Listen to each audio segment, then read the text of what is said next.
Daniel capítulo 6, versículos 1 a 3. Dário, o governante, estava contente em nomear 120 líderes para o reino administrar, com 3 administradores de alto escalonamento supervisionando-os, sendo um deles Daniel. Esses líderes tinham a responsabilidade de prestar contas aos administradores para garantir que o rei não sofresse prejuízos. Daniel destacou-se entre administradores esses e líderes devido às suas habilidades notáveis, a ponto de o rei considerar colocá-lo no comando de todo o reino. Daniel era um líder piedoso e competente, pois sua lealdade principal era para com seu Deus celestial. Ele serve a Deus em vez de se submeter aos governantes humanos, como diz em Colossenses capítulo 3, versículo 23: a tudo o que fazerem, faça de todo o coração, como para o Senhor, e não para os homens. Dário demonstrado sabedoria ao nomear Daniel como um dos principais administradores. Daniel capítulo 6, versículos 4 a 5. Os administradores e líderes, no entanto, pretendem encontrar motivos para acusar Daniel em relação às suas responsabilidades governamentais, mas não conseguem. Não encontrei corrupção nele, pois ele era confiável, íntegro e diligente. Finalmente, esses homens concluíram que só conseguiriam acusar Daniel se estivesse relacionado com a lei de seu Deus. Nem Daniel nem o rei tinha previsto o que o futuro reservava para esse homem dedicado ao reino. A firmeza de Daniel gerou inveja entre outros oficiais do governo, que o desprezados não por sua maldade, mas porque ele era excepcional, conforme referenciado em 1 João capítulo 3, versículos 12 e 13. Daniel capítulo 6, versículos 6 a 9. Os oficiais pretendiam encontrar uma acusação contra Daniel, mas seu histórico ético impecável de cerca de 40 anos na administração babilônica frustrou seus esforços. Eles então decidiram explorar a fé de Daniel em seu Deus, convencendo o rei a emitir um decreto proibindo a espírito a qualquer divindade ou ser humano, exceto o rei, nos próximos 30 dias. Isso seria punido com a pena de ser lançada na cova dos leões. Dário emitiu o decreto, tornando-o irrevogável, de acordo com as leis dos medos e persas. Daniel capítulo 6, versículo 10. Quando Daniel soube que o decreto havia sido promulgado, ele não hesitou em continuar sua rotina de oração. 3 vezes ao dia, como sempre fazia, ele se ajoelhava em seu quarto, com as janelas abertas em direção a Jerusalém, e orava, dando graças ao seu Deus. Daniel não cedeu à pressão do decreto injusto, nem fez alarde de suas orações. Sua fé e fidelidade a Deus eram inabaláveis. Daniel capítulo 6, versículos 11 a 18. Os acusadores de Daniel confrontaram o rei Dário, informando-o de que Daniel, um dos exilados com o rei, não havia obedecido ao decreto de orar apenas a Dário. Mesmo diante dessa acusação, Daniel continuou a orar 3 vezes ao dia. Ao ouvir isso, o rei ficou profundamente angustiado, determinado a salvar Daniel. Ele fez todos os esforços até o pôr do sol para encontrar uma maneira de resgatá-lo. No entanto, os conspiradores lembraram-se ao rei que, de acordo com a lei dos medos e persas, nenhum decreto ou edito emitido pelo rei poderia ser alterado. O rei, portanto, deu a ordem e Daniel foi lançado na cova dos leões. Antes de fazer isso, o rei expressou sua esperança de que o Deus de Daniel, a quem ele servia continuamente, o livrasse. Uma pedra foi colocada sobre a boca da cova e selada com os anéis do rei e de seus nobres, garantindo que a situação de Daniel não pudesse ser alterada.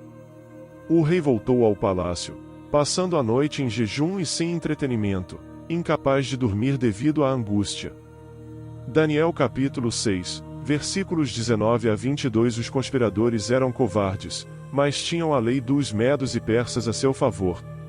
Ao relatar ao rei sobre a situação de Daniel, o rei descobriu que havia caído em uma armadilha. Ele tentou de todas as maneiras libertar Daniel, mas não poderia quebrar sua própria lei. Assim, Dário tentou a execução de seu administrador leal.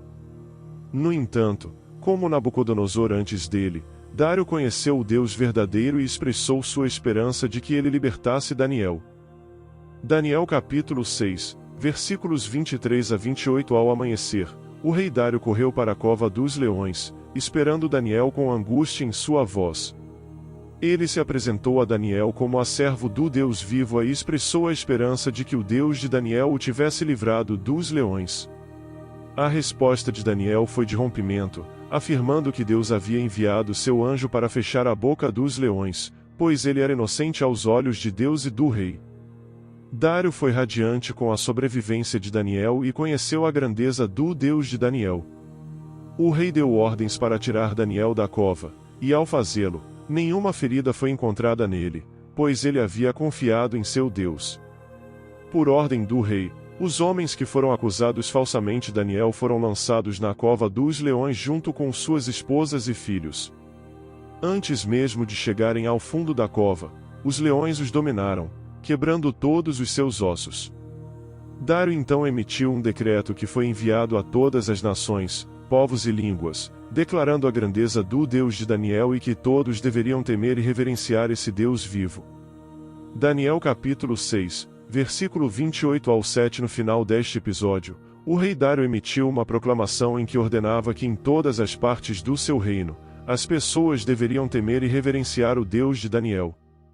Ele descobriu que o Deus de Daniel é o Deus eterno, cujo reino é inabalável, e cujo domínio nunca terá fim.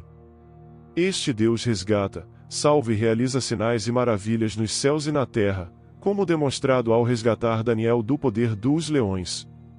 A ação de Dário em reconhecer o Deus de Daniel e proclamar seu poder é um testemunho da influência e do testemunho poderoso que Daniel teve durante seu tempo como administrador no reino.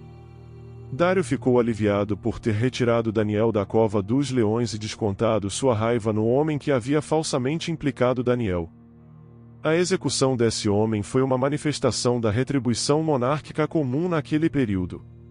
O reconhecimento de Dário a Deus de Daniel é um momento teológico significativo e pode ter sido escrito por um dos salmistas.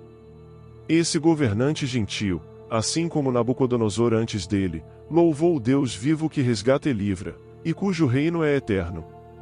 Embora o povo judeu estivesse no exílio, Deus não os havia abandonado, e as ameaças de Daniel sob o governo de governantes gentios serviram como uma mensagem para os leitores judeus do domínio para permanecerem fiéis a Deus, mesmo sob estrangeiro.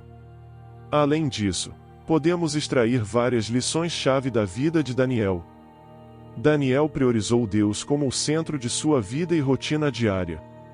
Sua fidelidade a Deus era inabalável, e ele não comprometeu sua fé, mesmo diante da adversidade. Daniel sua influência para promover o reino de Deus. Ele não apenas viveu sua fé, mas também inspirou outros ao seu redor a refletirem sobre o Deus verdadeiro. Daniel não vacilou diante das adversidades e perseguições. Ele se mostrou firme em sua fé e confiança em Deus, mesmo quando caiu na cova dos leões. A vida de Daniel é um exemplo de como devemos colocar Deus no centro de nossas vidas, usar nossa influência para promover o reino de Deus, enfrentar adversidades com fé e confiança, e permanecer fiel a Deus em todos os momentos. A história de Daniel nos ensina a manter Deus como o ponto central de nossas vidas e a viver com dedicação e integridade, independentemente das situações que enfrentamos.